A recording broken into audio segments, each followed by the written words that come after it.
Yo, what's good? What's good, fam? It's your boy Royalty Trades, coming in with a pre-market analysis, and we're gonna see what we can find today in order to make some money later on once this opening bell start ranking. So we're gonna start off with the SPY as always. We made some decent money in the Patreon yesterday, taking spot puts around 547. And he rolled it all the way back down to about 543-ish, 544. So straight off the top, looking at the daily candle, you see an inside bar compared to Friday's dramatic sell-off, filling the demand to the downside. And then yesterday, we had an opening a little bit above Friday's lows, and then it didn't even really retest the highs. It more so attempted to trade around the opening price, Friday's opening price, which it came a little bit short. So what made me call puts yesterday? Let's see. So we had this little gap up and it traded to the upside. As you can see, it's meeting this 200 MA that's gliding right across this 547 range. Once it got above the 547, what I was paying attention to was the previous loading area. So under here and around there. So this area right here was kind of Thursday's up and down range. So instead of treating this like support, which it did, it kept bouncing up, coming down, bouncing up, coming down, and Friday it just sold off. So this is the supply and demand flip that I was talking about in yesterday's video. If we break it down to a smaller time frame, we start looking at how SPY traded up above my 546 range.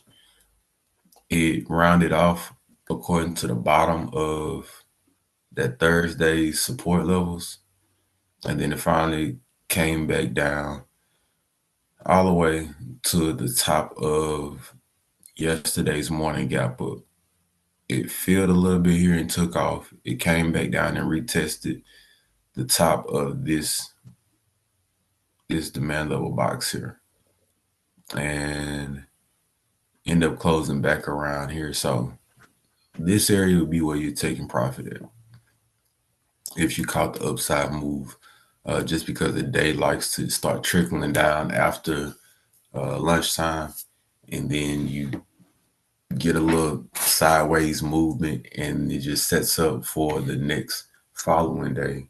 If you're not in swing plate long enough to accommodate theta, then you'll end up just paying a little premium back just to hold over to the following day. So as of right now, I kind of tell all of y'all, just go ahead and take your 20%, $100, $80, whatever you get, nice amount. Just go ahead and close it out. We'll look for the next opportunity to get into another play again, especially with us having some pre-market data movers tomorrow and Thursday. So that was a nice move. I still think we probably can see this gap get filled down here 541, and this will be the top of the support levels here around 541, and it could continue to dip down and retrace back in this range here to 539. Now back on the upside, if we start pumping again on the 15-minute charts, you can see this bottom level start to be retested again, and then you will see a move up towards like 550. By that time, this 15-minute chart, this 200 EMA should be making its way down to meet the price action somewhere around here at 550. And if it does, you can start looking for rejection and probably a retest of lows here at 547. And what'll happen is you will see kind of a ping pong action back and forth to see if the price action is going to be strong enough to flip this resistance area back into support and make another push up.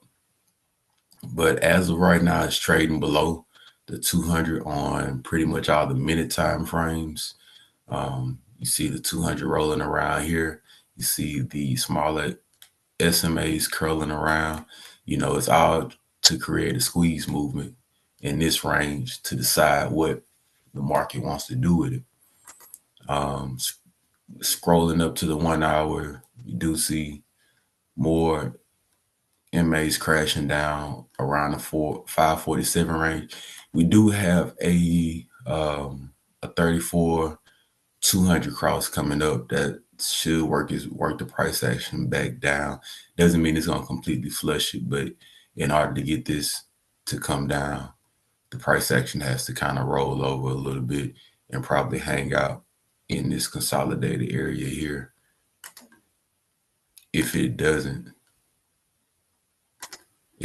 flush it below and retest these levels down here, eventually working its way back down to 539, 538. So as you see, a lot of my predictions are just probabilities going off of what I see. And normally when I'm talking my way to the upside, if I see things that leads back to the downside, then, that's what says, all right, I'm saying the market could move to the downside again. And when I'm continuously saying that through my analysis, that's what's starting to lead me to say, all right, you take puts up here and let it roll back down, find the area of consolidation. And that's where you're going to see the price action line up again. So once again, you have 21, you have 34. They're both coming down over the 200. Once again, the price action for SPY is below the 200 on the 2 hour also. And I think the only one is beating right now is the 4 hour, which you see the 200 SMA rising along here. That's 539 and 540. So when you see these moving averages starting to curl around and you see the price action kind of playing below here, the fact that it's below the 4 hour SMA on the 4 hour 200 SMA on the 1 hour here and on the 2 hour here is showing you that the price action is going to start squeezing and it's going to start narrowing down until a drastic move happens that's going to force it in one direction. So you have to know when to enter, when to exit if you want to make the bigger movements and catch the bigger plays as far as option plays go. So right now we're just looking at possibly a retest towards 547. You'll want to enter puts back in this range here, and you just want to allow the movements to play out kind of like we did yesterday. We was able to take our first play in ZOM yesterday morning after the 112 level held up, and then we was actually able to take our second play on SPY yesterday afternoon and made out good on both of those just by being patient, not trying to outperform the market before it's time. So that's what we want to see on SPY, possibly a retest of the 547, 548 range, and then a move back down towards this 544 range, and below that we'll see 539. Qs, if we go and look on the daily chart on the Qs too, I'm pretty sure they probably have an inside bar too compared to Friday sell-off. Do want to pay attention to this little movement right here, because the Qs do have the opportunity to go back up and retest this 458 level. I think that was something that I drew attention to yesterday. It had a little gap fill yesterday, and it actually filled its gap to the downside and then recovered and pushed back up towards this 455 level. So looking at this kind of looks similar to SPY. Like I said yesterday, the indices, as far as SPY and Q, have been kind of off as far as the price action. Q's been leading the way. SPY's been kind of reserved with their sell-off prices, but this would be similar also. If it breaks above this 455 level, you will see this touch 458, and Thursday, look like Wednesday through Thursday's support levels eventually will become or attempt to flip and become this price action's resistance. And you can see a rolling move here and then back down to go and retest levels here and consolidation levels here. So we can play both of them pretty similar. You just have to know when to enter and where to take profit at, and what to look for. So here you are on a 4 hour. These don't always play out, but I mean, technical analysis, you're just taking a higher probability plays and doing the same thing over and over. You have a 21 coming down to cross the 50 and the 200 on a 4 hour. So that'll be where you'll get your move up. You'll see these eventually start closing in, and then you'll see the price action roll back down. Even if it doesn't completely sell off, you'll see the price action roll back down to retest previous support levels. So that's what we'll look for, a push to 458, maybe 458. We just have to attempt to keep breaking above these moving averages, and it's just gonna have to fight its way up to 458. It's gonna be a forced move up if it does happen, and it's gonna spark its way up and probably burn some bears on the way up just to catch the bulls up here and drag them back down to these support levels here. So that's where my mind's at with the Qs. SQQ. Yesterday, it bounced off of the 21 EMA, made its move back up, and it rejected around yesterday's gap down range. But you know, it's still solid, it's still strong. It's above 200. It's trading along here around $8.94, and it's probably gonna try to push back up here. It could reject again just because here's the supply zone here. Here's another supply zone there. If it's going to squeeze, it's going to have to make a dramatic move to the upside and allow these SMAs to move with it.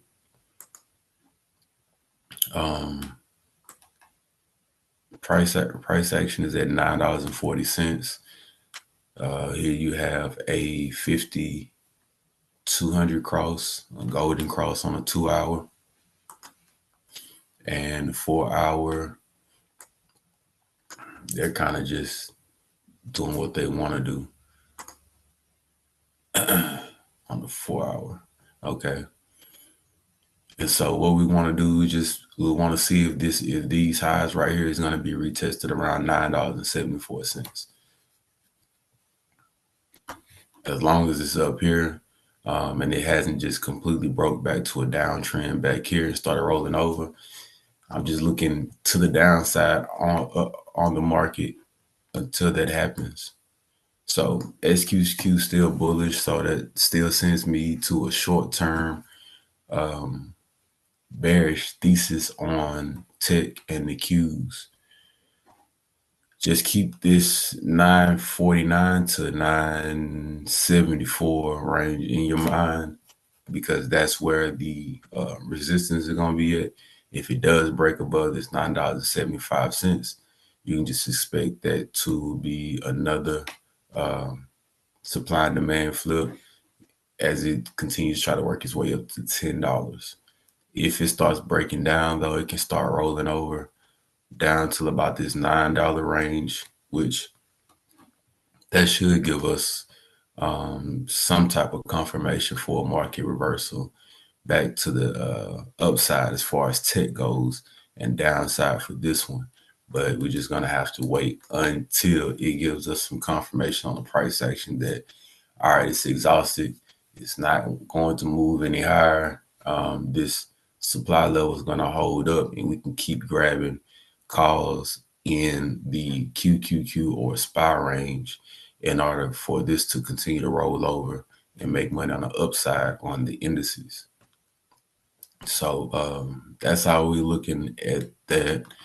Tesla didn't do much. It didn't do much yesterday. A lot of consolidation, a big inside bar to that Friday dramatic sell-off, and it bounced here around 210. Yesterday consolidated between 214-ish and 219. So like we talked about yesterday, the premiums, the contracts for Tesla hasn't been too good.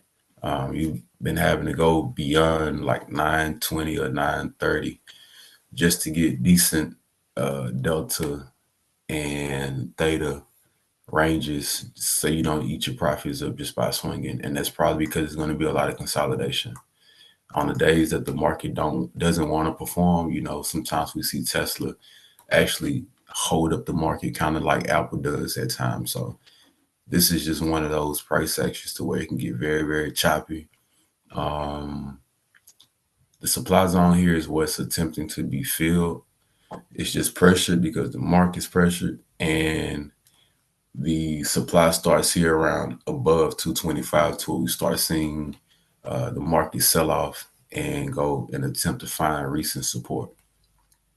So I don't see anything too interesting on Tesla. Like I said yesterday, I'm staying away from it just because of the volatility of it. It doesn't really have a true trend. We do have a rising 200 coming up here. On a daily, we had a downwards though. This one's coming down. So you just got to be careful on that. Watch as it's starting to squeeze. You have the SMA here, and then you have the 200 here. And what's happening is the price action is starting to squeeze to the downside around 210. I'll say around 210. Yeah, you're going to see these start coming down. This coming down. If you look on the 2 hour, as you can see, all the SMAs are starting to point straight, which means you're seeing a consolidated price action probably between 225 and this 210 range before it wants to make a decision on which way it wants to move. So, I mean, in my honest opinion, unless you're just going like super long out or you're buying shares, stay away from Tesla. It's too easy to go from green to red to green, either way. I mean, unless you're just really keeping up with the price action on this ticker, stay away from it. There's other things that you can play other than Tesla. I just gave you SPY and I gave you Qs, and I'm finna give you NVIDIAs. You don't have to burn up too much of your money trying to catch this choppy movement here. If it moves, it moves, but I'm not gonna be a part of it, unfortunately, just because I don't like the way that it's moving right now. It's not trending. So let's move on to NVIDIA. This is my baby. I love it. I love the price action. I love the way it moves. It didn't do much yesterday. Same thing we've been seeing on the other stocks, inside bar compared to that. So we could see price ranges trade in between Friday's highs and lows until we get some type of important data out that's gonna move the market in either direction. Big demand zone here. As we can see, back in early part of August, we tested it.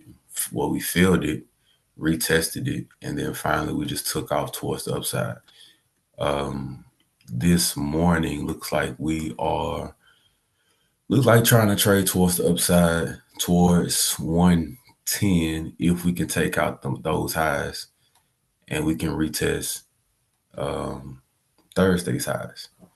So start going down into our hourlies.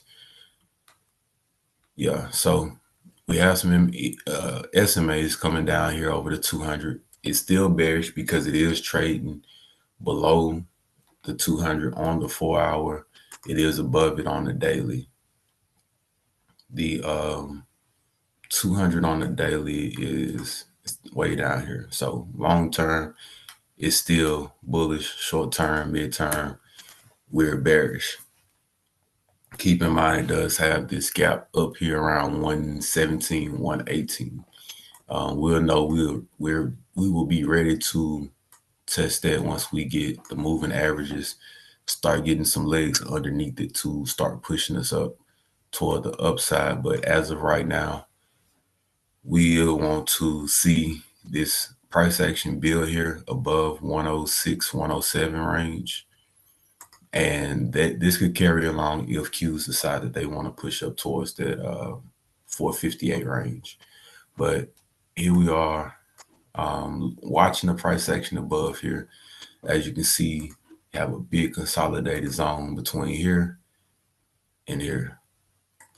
So once the price action gets in here and it doesn't start rejecting, then you can see it bounce slowly here, come up here, retest the highs around 109, 110, and then eventually work its way back down to retest earlier levels of support to see if it wants to hold back in here before pushing up and testing that gap to the upside at 117, 118. But as of right now, we just want to see it build towards 110 and go from there. If this doesn't hold and this indeed becomes resistance, then you'll see it slowly roll back over to fill this gap down to 103 and retest these levels here down to 101. You want to see that move there to retest these levels. And if it doesn't hold, then that's when we'll see this $100 mark get touched. So this is what we want to look for on the NVIDIA today, for it to hold above 107 and eventually retest this 109, 110 range before making a decision for the rest of the week with the data for CPI and PPI comes out. So continue watching video. Calls above 107 up to 109, and then watch the reject above 109, 110, start taking puts back down here towards 107 and see if this cross right here plays out. If it breaks above this is 200, then we can start using this 110 as support to push up towards the 116 range. So watch for 110 forward puts back down. If it decides it wants to move above here, then we can start playing calls. Anytime it breaches this 109, 110, if this holds up, it's gonna move back up to fill this. Is getting hungry to fill this gap to the upside before rejecting there. So I think we got a lot of good moves ahead of us today. This is kind of why I really don't swing much anymore, just because we're not in a trending market. Everything can be gone the following day. But there's always moves to be found in the market every day. And I tell y'all that in the Patreon every morning. Cash is it's a spot. You can actually sit on your cash if you can't tell which direction it's going. If I'm not giving any plays at that time, it's okay to sit on cash because it's always going to be an opportunity in the morning in the afternoon or right before close to get a quick move in. Last but not least, here's Exxon. We had a nice play. It briefly broke below 112 that Friday. Monday, yesterday, I opened up. It held 112 and then it just took off. We've seen it 116. We all made money off of that. Like I said, it was going to try to trade up into supply to fill this gap here, up here towards 116.75. It could try it up here also towards 118, but you see how the moving averages are starting to straighten out. It's starting to squeeze. So right now it is sitting at one of our support levels here around 114.50, 114.31. So I wouldn't want to hold too long around here. What you'll want to see is some type of support being held here and traded sideways, because it could flush back down here, retest these 112 levels. And, you know, what I said I was afraid of was a gap down and it possibly going lower, just because I don't have too much support down here other than 104. But here we have the 200 moving average on a daily chart. It's rising. So we could just see a nice consolidated price action with these coming down, this curling up. We could see some consolidation between 114 and 112, unless this just wants to build off of yesterday's green day and continue to move up off this 114 range, move back to the upside around 119. So we're just going to need to see a clean move or hold here around yesterday's closing price and see what we have for that too. So here's my pre-market analysis for the day. Hey, YouTube and Patreon members, let's go in here and let's lock in these profits, man. You don't have to get rich overnight. Just make some money to grow your portfolio. You know, what goes in your pocket is the only thing that matters, and nothing else matters. So lock in. Don't be too greedy. And keep in mind, if you're following other plays, make sure that you're watching the due diligence or looking for that. If not, do your own due diligence and charting along with it. Make sure that me or anybody else is giving you sound, solid plays that make sense. No point of blowing your account and, you know, you don't want to have to deal with it in the long run. So we're going to have another good day. We're gonna go in. We're gonna secure the bag, family. We're gonna get this money, and I'll see y'all in a little bit. So, yeah, if you're in the group, ask questions. If you need stocks looked at, let me know. We're gonna get to it one way or the other. So, I'll see y'all in a little bit when this opening bell takes off. And if I see anything, as always, I'm gonna let y'all know what's going on and what we finna do. So let's get to it, man. I'm out.